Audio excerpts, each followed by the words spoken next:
표제들이 다 있었어요. 그런데 오늘 시편 33편은 표제가 없는 것이 그 특징이고, 표제가 없음을 통해서 저자가 누군지, 그리고 어떤 악기가 동원이 되어졌는지 모르기 때문에 이것은 궁금하지만은 또 성경이 그렇게 기록하고 있기 때문에 우리가 그대로 받고, 단지 내용을 통해서 보면 하나님의 넘치는 은혜로 인하여 감사하는 시다.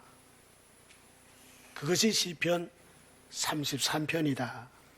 그래서 1절로 12절까지의 말씀을 통해서 우리에게 주시는 하나님의 은혜가 뭔지 우리 함께 이 말씀의 은혜를 나누려고 합니다.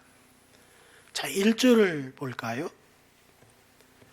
너희 의인들아 여호와를 즐거워하라. 찬송은 정직한 자들이 마땅히 할 바로다. 이렇게 말씀하죠. 시인이 의인들을 향해서 여호와를 즐거워할 것을 명합니다. 여기서 발견되는 것이 뭡니까? 여기서 발견되는 것은 하나님을 즐거워하는 것, 그래서 찬송하는 것은 이것은 선택사항이 아니라는 거예요. 하나님을 즐거워하고 하나님을 노래하는 것은 마땅히 의인들이라고 할 것 같으면 이것은 기쁨으로 우리 성도들이 해야 할 의무사항이다 하는 것을 오늘 우리에게 가르쳐줘요. 그래서 우리가 예배 드리기 전에도 찬송을 뜨겁게 했잖아요. 예배 드리면서도 찬송을 하잖아요. 또 찬양 내 찬송이 있잖아요. 이런 그 모든 찬송들이 뭐냐면 억지로가 아니에요. 자원해서 기쁨으로. 왜? 이것은 의인들에게 주어진 의무사항이니까. 그래서 하나님을 즐거워하고 찬송을 하게 되는 겁니다. 시편 32편에 보면은 허물에 대해서 이야기한 그 말씀을 우리가 들은 기억이 나죠. 여기 너희 의인들아, 이 찻디킴이라고 하는 이 단어는 하나님에 대해서 허물이 없는 자, 이게 의인이에요. 그래서 32편을 다룰 때 이 허물에 대해서 이야기할 때 이 페샤으라고 하는 허물은 반역, 거역 또는 거절이라고 우리가 배웠어요. 그래서 다윗은 시편 32편에서 이 허물을 하나님을 대적하는 것, 하나님을 배반하는 것, 하나님을 거절하고 거부하는 것, 이것을 허물로 페샤으 사용하고 있었다는 거죠. 우리는 이 말씀을 들을 때 허물이라고 하는 것은 그저 단지 단순한 잘못 정도 이렇게만 생각했었는데 성경 속에서 우리에게 주는 이 허물에 대한 진리가 엄청나요. 하나님을 반역하는 것이었구나. 하나님을 거절하는 것이었구나. 하나님을 거절하고 배반하는 것이 허물이었구나. 그래서 오늘 시인은 의인들이 누구냐?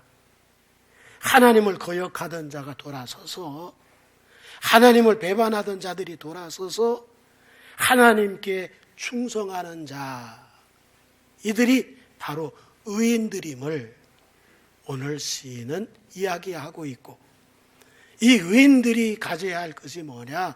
마땅하게 하나님을 즐거워하는 것, 하나님을 찬송하는 일이다 하는 것을 말씀해 주고 있습니다. 그래서 의인을 정직한 자들이라고 오늘 1절에서 역시 말씀을 하죠. 의인들이 누구냐? 정직하다. 하나님 앞에서 사니까 하나님 앞에서 정직하다, 올바르다. 이 정직한 자라고 하는 사실로도 사용이 되고 있어요. 그렇다면 여호와를 즐거워하는 방편이 뭐냐? 억지로 의무적으로 하는 찬송이 아니라는 거예요. 마땅히 감사해서 즐거움으로 찬송하는 것이 여호와를 즐거워하는 방편이다 하는 것을 말씀해요. 여기 찬송이라고 하는 테일라라고 하는 히브리어는 하나님 존재를 높이는 거예요. 하나님 자체를 높이는 거예요. 하나님 성품을 높이고 하나님이 하신 일들, 그 사역을 높여드리는 것이 바로 하나님을 높여서 찬송하는 거예요. 하나님을 즐거워하는 거예요. 이게 찬송이에요. 하나님과 올바른 관계를 가진, 그래서 의인이라고 불려지는 이들이 마땅히 찬송함으로 여호와를 즐거워하는데, 이것은 뭘 즐거워하는 거예요? 그분 자체를, 그분의 성품을, 그분의 하신 일을 즐거워해서 높여드리는 거예요. 우리가 예수 믿고 달라졌잖아요. 예수 믿기 전에 우리 찬송이라는 거 있었어요? 대중가요만 있었지. 우리의 입에서 흘러나오는 것이 대중가요였었지, 찬송이라고 하는 것은 전혀 문외한이었었어요. 그런데 예수 믿고 우리가 찬송하는 사람들이 됐어요. 예수 믿고 찬송하는 사람이 된 것에 대하여 골로새서 3장 16절에 얘기하거든요. 그리스도의 말씀이 너희 속에, 예수 믿는 자 속에 풍성히 거하여 모든 지혜로 피차 가르치며 권면하고 시와 찬송과 신령한 노래를 부르며 감사하는 마음으로 하나님을 찬양하고. 우리가 어떤 사람들이 됐어요? 예수 믿고 의인 되었기 때문에, 의인 되어진 우리들은 하나님을 감사함으로 찬양하는 사람들이 된 거예요. 우리가 되고 싶어서 된 게 아니라 예수 믿고 의인 되니까 저절로 하나님을 찬양하는 사람들이 된 거예요. 이번에는 2절을 보세요. 수금으로 여호와께 감사하고 10줄 비파로 찬송할지어다 그랬어요. 자, 의인들의 목소리와 더불어 뭐로? 악기로. 우리 찬양대에서 오늘 찬양을 하다 보니까 악기가 안 나오고 사람의 목소리만 나오는 그런 부분이 있었잖아요. 그러다가 악기가 나와서 치면서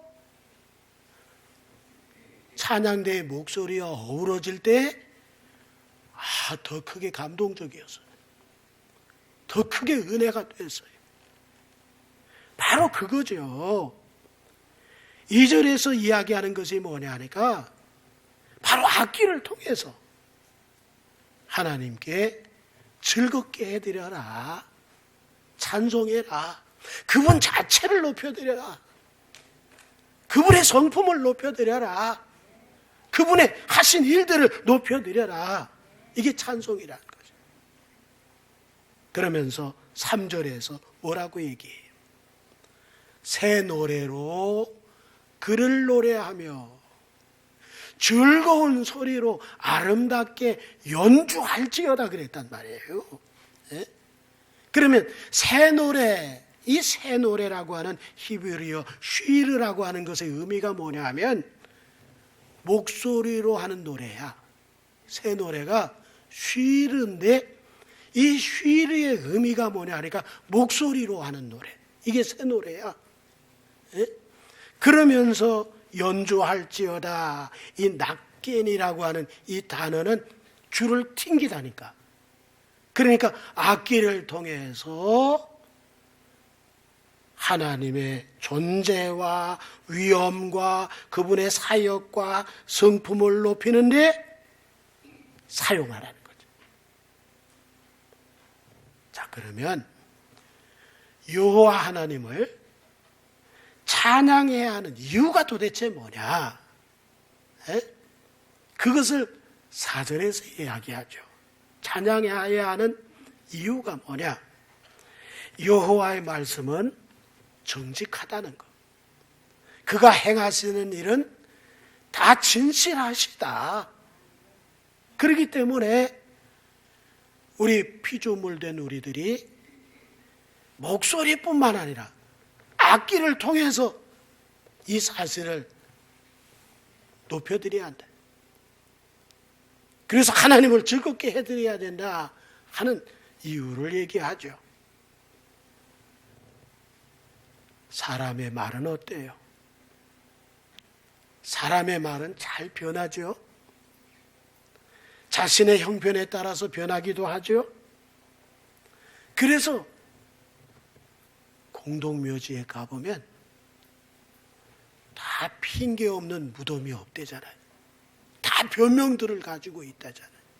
이게 인간의 모습이에요. 인간은요, 이렇게 말이 변해요. 정직하지 못해요. 그래서 거짓말이라고 하는 말이 생겨났잖아요. 사람은 또 어때요? 말뿐만 아니라 행동이 다를 때가 있잖아요. 말과 행동이 일치 않을 때가 좀 많아요. 그래서 작심삼일이란 말, 이거 하나님 앞에 사용되는 말이에요? 인간에게 사용되는 말이에요. 아니, 저 사람은 순전히 말뿐이야. 이게 사람에게 적용되는 그런 이야기예요. 그러나 하나님은 다르시죠? 오늘 4절에 하나님께서는 정직하시다, 진실하시다. 하나님은 변하지 않으세요. 그 말씀이 변치를 않으세요. 그의 행위가 진실하세요. 그렇기 때문에 피조물된 우리들이 하나님을 찬양할 수밖에 없는 이유가 되는 거예요. 하나님을 그 자체를 정직하시니까, 그의 사역 자체가 진실하시니까, 그래서 우리는 그분을 높여드리는 거예요. 그분을 즐겁게 해드리는 거죠. 또 왜 찬양해야 하는지 5절에서도 또 말씀하죠. 5절을 보세요. 그는 공의와 정의를 사랑하시며 세상에는 여호와의 인자하심이 충만하도다 그랬어요. 공의와 정의를 사랑하시고 인자하심으로 충만하신 여호와 하나님의 성품과는 다르게 인간은 어때요? 인간의 공의와 정의가 자기 입맛에 따라 달라지는 거야. 사사로운 이익에 공의와 정의가 무너지고 판결이 변질되어지고, 이게 사람이에요. 그래, 사람 말 믿지 마세요. 믿을 건 하나님밖에 없어. 왜? 하나님은 변치 않으시니까. 공의와 정의 자체를 사랑하시는 분이시니까. 그분에게서 볼 수 있는 것은 공의와 정의 자체니까. 뿐만 아니라 공의 자체만 있는 것이 아니죠. 말레야, 흘러넘치라. 뭐가 흘러넘쳐요? 헤세드, 주의 인자가 충만해서 흘러 넘치는 분, 그분이 우리가 믿는 하나님이세요. 그래서 하나님은 우리의 마음을 다 아시잖아요.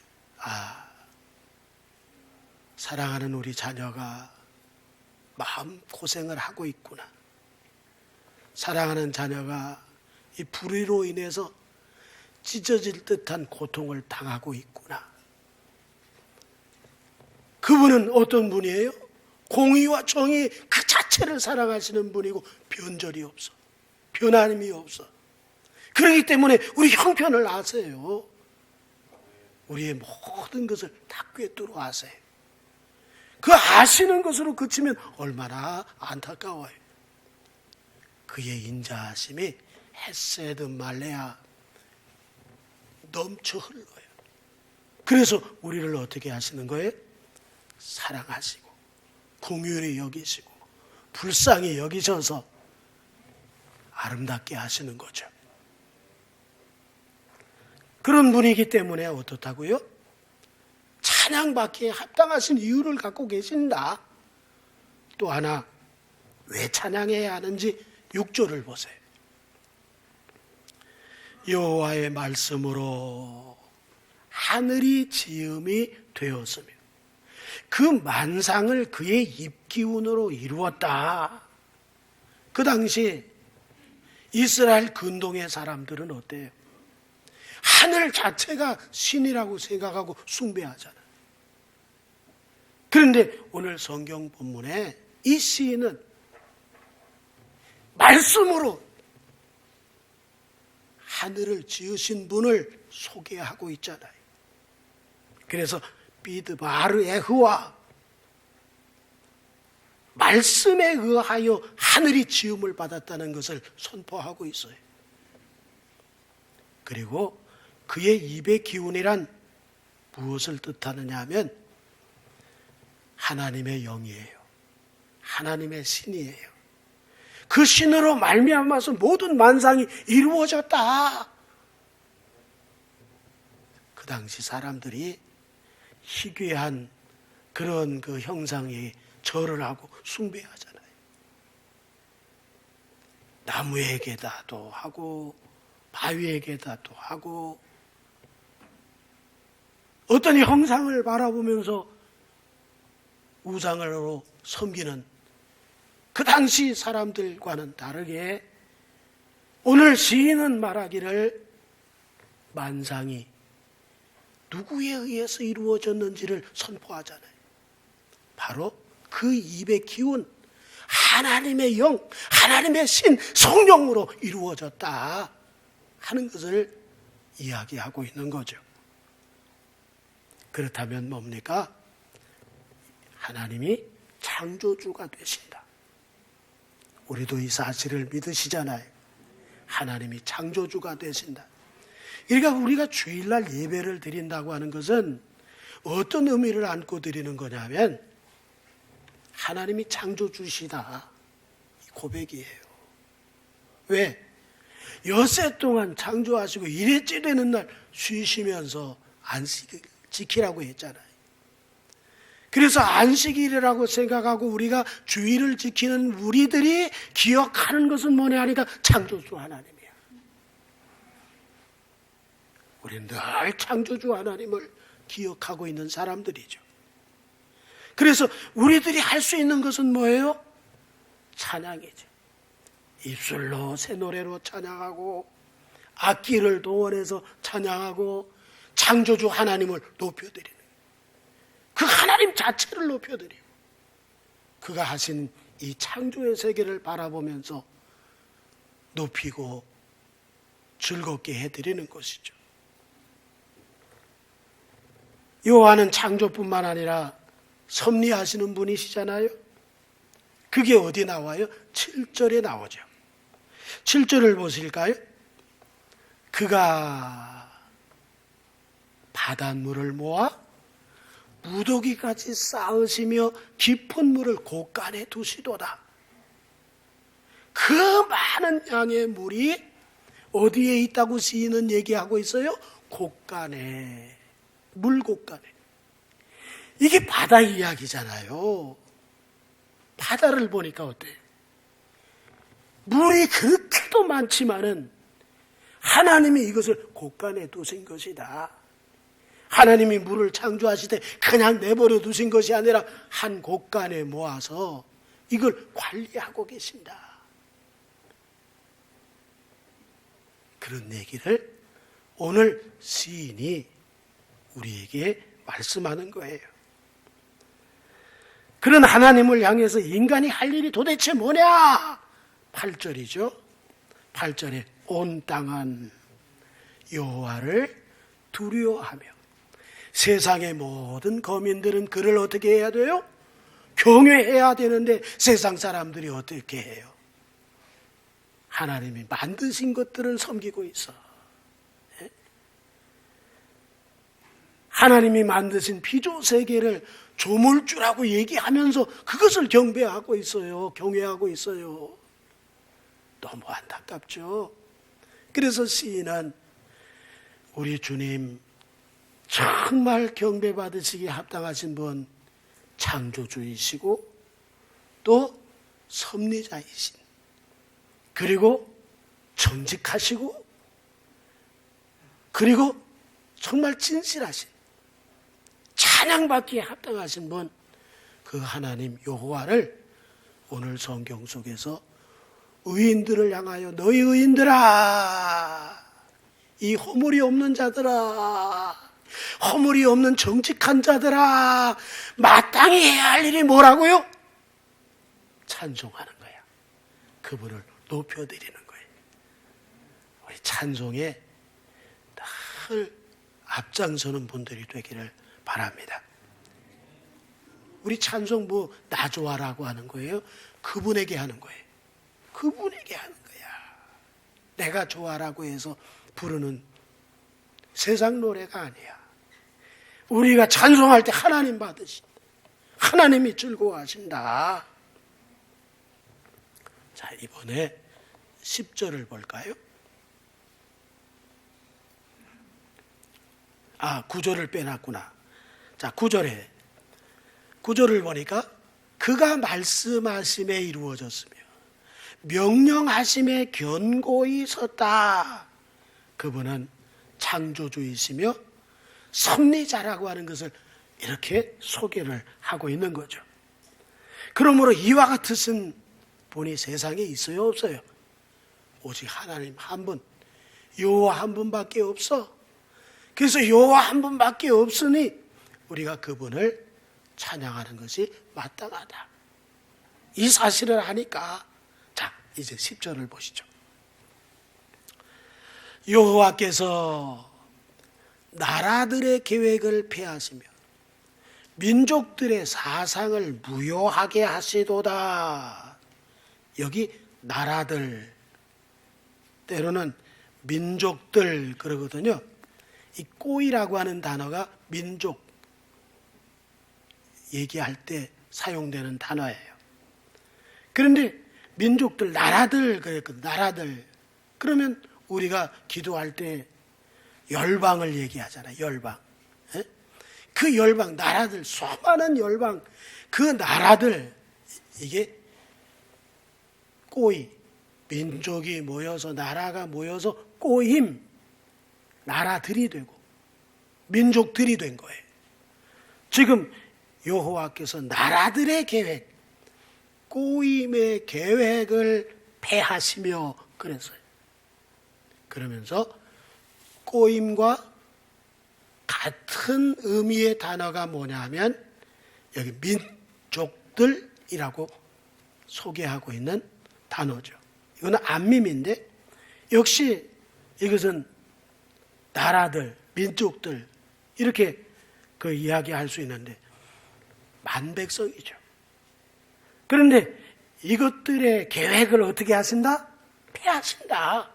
그렇다면 하나님의 마음에 맞으면 하나님이 흠양하실 텐데, 하나님의 마음에 맞지 않고 하나님을 대적하고 하늘을 신으로 삼고 하나님이 만드신 피조세계를 만상을 갖다가 우상으로 섬기면서 그렇게 살아갈 때 하나님께서는 그들의 계획을 받아들일 수 있겠어요? 하나님께서는 그들의 계획을 어떻게 하신다? 패하신다. 예? 그들의 계획을 패하신다. 그리고 그들의 사상을 어떻게 해요? 무효화시킨다. 제가 어렸을 때 우리 담임 목사님이 불렀던 찬송이 생각나는데, 우리의 소원은 통일이라고 하는 그 가사에 붙였어요. 주의와 사상은 무엇? 예수님 모시고 살자. 사람이 만든 주의들, 사람이 만든 사상들이 도대체 뭐냐? 우리는 예수주의, 예수 모시고 사는 것이 최고의 행복이고 기쁨이고 목적인 줄 믿습니다. 이게 우리야. 이게 예수 믿는 거지. 주의와 사상에 대해서 우리는 아무것도 아니에요. 우리는 예수 계시면 되는 거지. 그렇다면 하나님께서 저들의 계획을, 그 민족들 꼬임들의 계획을 폐하시고 안민 민족들의 그 사상을 무효화시킨다. 그러면 그들 위에 누가 계신 거예요? 하나님이시다. 여호와가 계신다. 에? 나라 위에 나라가 하나님 나라예요. 왕들 위에 왕이 하나님이시다. 우리가 믿는 아버지, 그 인자하신 그 아버지가 말레아, 헤세드, 인자가 넘치는 분이 우리가 믿는 하나님. 그분은 모든 사상을 폐하실 수 있고 모든 사상을 무효화시킬 수 있고 저들의 계획까지라도 다 폐하실 수 있는 분. 왕위의 왕, 만주의 주.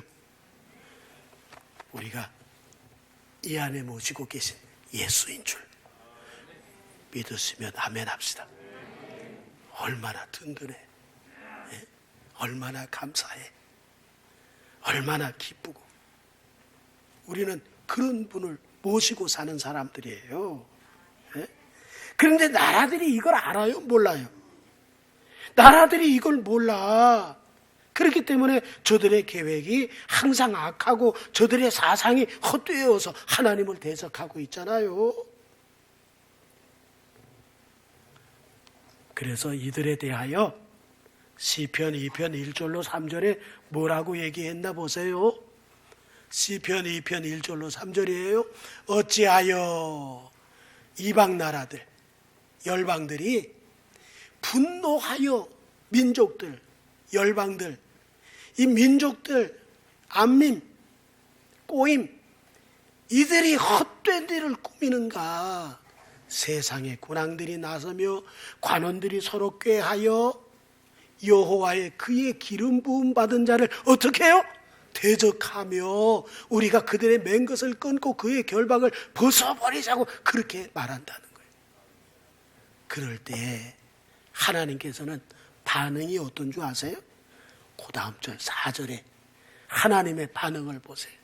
하늘에 계신 하나님 아버지께서 어떻게 하신다고요? 참 기가 막히구만. 웃으신다. 주께서 그들을 어떻게 하신다? 비웃으신다. 에? 다 하나님의 손 안에 있는 것을, 하나님의 주권 안에 있는 것을, 하나님이 모든 것의 주재자가 되시는 것을 이렇게 세상 나라들이 몰라요. 바벨론이 어디 갔어요? 아수르는 어디 갔나요? 페르시아 제국은 또 어디 갔습니까? 헬라 제국은 어디 갔나요? 모든 길은 로마로 통한다는 그 로마 제국은 도대체 어디로 갔습니까? 그들의 야무진 계획들, 군사력을 믿고 떠들던 저들의 장담이 도대체 다 어디로 갔습니까? 역사 속에 다 사라져버렸다. 응? 소련이 무너진 거 아시죠? 하나님의 교회를 문 닫게 하고 믿는 자들을 핍박하고 모임을 갖지 못하게 하고 선교사들을 추방하는 중국. 뻔하게 앞날이 보이잖아요. 하나님이 그들의 계획들을 피할 거구나. 할렐루야! 하나님이 그들의 계획을 피할 거구나. 시진핑은 자기가 영원히 독재하려고 체제를 그렇게 바꾸고 있대요. 참 어리석죠? 우리 여기에 암이 들어가 있는지 우리 누구 어떻게 알 수 있어? 이것도 모르는 게 우리 인간이야. 어느 날 갑자기 암이래요. 몇 달 못 산대요. 천천병력이잖아. 이렇게 사는 게 인간이에요. 그러면서 내가 영원히 독재하고 중국을 다스리겠다. 얼마나 어리석어. 하늘에 계신 이가 웃으시며 그가 비웃으시리로다. 교회의 씨를 말린 이북의 김정은이의 3대 정권도 얼마 있지 않아서 기울어질 거예요. 말씀을 보니까 보이는 거지. 제가 예언하는 게 아니잖아요. 그렇게 하나님을 대적했던 모든 세상의 나라들이 하나님이 그 계획들을 갖다 다 폐하시고 그들의 사상을 어떻게 했어요? 무효화시키셨다.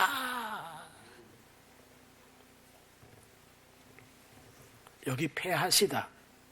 해필이라고 하는 이 단어는 깨뜨리다, 박살내다, 헛되게 하다. 그래서 시편 2편 9절에 정말 대단한 그런 군사력을 가지고 세상을 자기 손아귀에 다 늘 것 같지만은 하나님께서 뭐라고 하세요? 내가 철장으로 그들을 어떻게 하신다고요? 깨뜨리며 질그릇같이 어떻게 하신다고요? 부수시리로다. 하나님은 세상 나라의 계획을 폐하시고 저들의 사상을 무효화시키시는 왕의 왕이시고 만주에 주시고 그분이 내 아버지시고 나와 함께 하시고 그분이 내 삶을 돌보시고 내 가정을 돌보시고 내 자녀를 돌보시고 나와 함께 하시고 할렐루야. 그러나 우리 하나님의 계획은 어떠냐? 11절에서 얘기하잖아요. 하나님의 계획은 어떠냐? 하나님의 생각은 어떠냐? 11절에서 뭐래요? 하나님의 계획은 영원히 서고 그의 생각은 어때요? 대대히 이르리로다. 할렐루야. 에? 그렇죠. 잠언서 19장 21절에 보니까 사람의 마음에는 많은 계획이 있어도 오직 여호와의 뜻만이 완전히 서리라. 주님 뜻대로 살길 바랍니다. 아버지 뜻대로 걷길 바랍니다. 아버지의 뜻을 목적을 삼고 살기를 주의 이름으로 축원합니다. 압살롬이 반역을 일으켰잖아요. 아버지에게 반역, 그게 허물이야. 에? 허물된 자식이 됐잖아요. 그때 다윗의 모사였었던 아히도벨이라고 하는 모사꾼이 글쎄 그 압살롬에게 붙어버렸어. 그러면 그 아히도벨은 그 다윗에 대해서 그냥 모르는 게 없어요. 그의 모사꾼으로 평생을 산 사람이니까. 그런데 아들 쪽에 붙은 거야. 이거 얼마나 치명적이야. 그렇지만 다윗에게는 하나님이 계셨어요. 하나님께서 그들의 계획을 폐하시고 그들의 사상을 무욕해 하신다고 하는 역사가 실제로 일어났는데 그것이 사무엘하 17장 14절에 나와요. 압살롬과 온 이스라엘 사람들이 이르되 아렉 사람 후세의 계략이 아히도벨의 계략보다 낫다고 한 거야. 아히도벨의 계략이 이건데 그 후세의 계략이 더 낫다 그러니까 아히도벨이 고향으로 내려가서 자살했잖아요. 훌륭한 모사꾼을 잃어버렸어요. 근데 그것이 왜 그랬어요? 여호와께서 압살롬에게 화를 내리려 하사 아히도벨의 좋은 계략을 물리치라고 어떻게 한 거예요? 할렐루야. 우리에겐 하나님 계세요. 걱정하지 마세요. 자녀로 고민하지 마시고 문제로 힘들어하지 마세요. 부모로 인해서 애쓰지 마세요. 우리는 이것 위에 통치하시는 우리 하나님이 계세요. 계획을 폐하시고 인간의 사상을 무효화시키시는 하나님 계시기 때문에 그래서 아히도벨이 없어진 그 압살롬이 속절없이 망해버린 거야. 다윗의 군사에 다 깨져버린 거예요. 많은 사람들이 그쪽에 붙었었는데 많은 군사가 구원을 하는 게 아니라 구원은 여호와께 속하였나니. 아멘이신가요? 아멘이십니까?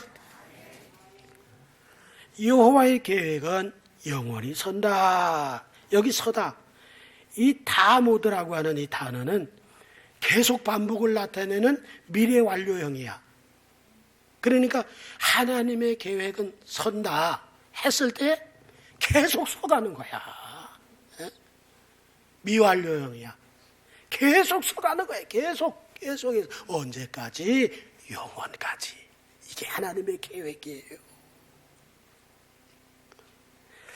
그리고 하나님의 생각 역시 대대에 이르는 것을 알아서 우리가 하나님의 계획에 우리 자신을 맡기시고 하나님의 생각에 우리의 생각을 들여서 반드시 이루어지는 복을 받는 분들이 되시기를 주의 이름으로 축원합니다. 그래서 마지막 절을 보세요. 그래서 누가 복 있느냐? 어떤 사람이 복 있느냐? 우리 같이 읽자고요. 시작. 여호와를 자기 하나님으로 삼은 나라 곧 하나님의 기업으로 선택된 백성은 복이 있도다. 우리가 복이 있는 거야. 하나님이 나와 함께 하신다. 영원히 하나님의 계획은 서가고 대대에 이르는 그분의 그 생각들 거기에 붙들고 살면 우리가 안 될 게 없잖아요.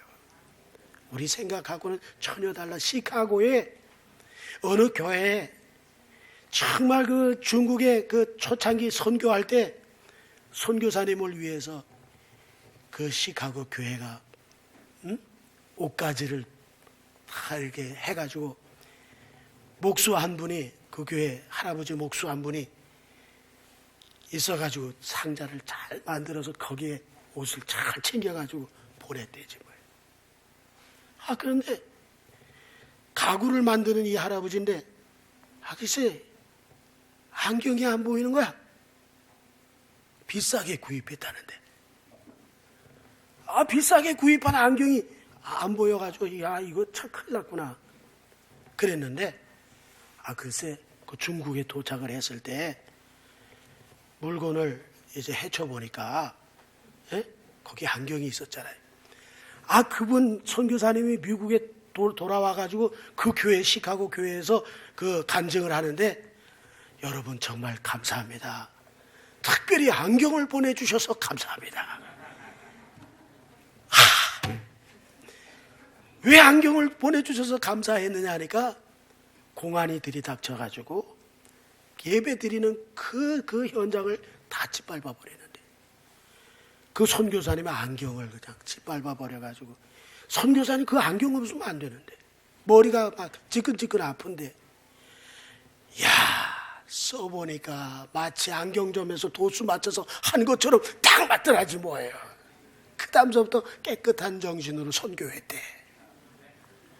이 할아버지는 맨 앞에서 그 소리를 들으면서 눈물이 막 쏟아지면서 나는 그거 잃어버린 것 때문에 애탔었는데 하나님은 또 다른 계획을 가지고 계셨구나. 우리 아들에게, 우리 딸들에게, 우리 사랑하는 부모에게, 우리 가정에게 하나님의 계획이 있음을 믿으시기 바랍니다. 아름답게 하실 겁니다. 능력 있게 하실 겁니다. 하나님이 우리와 함께 하십니다. 기도하겠습니다.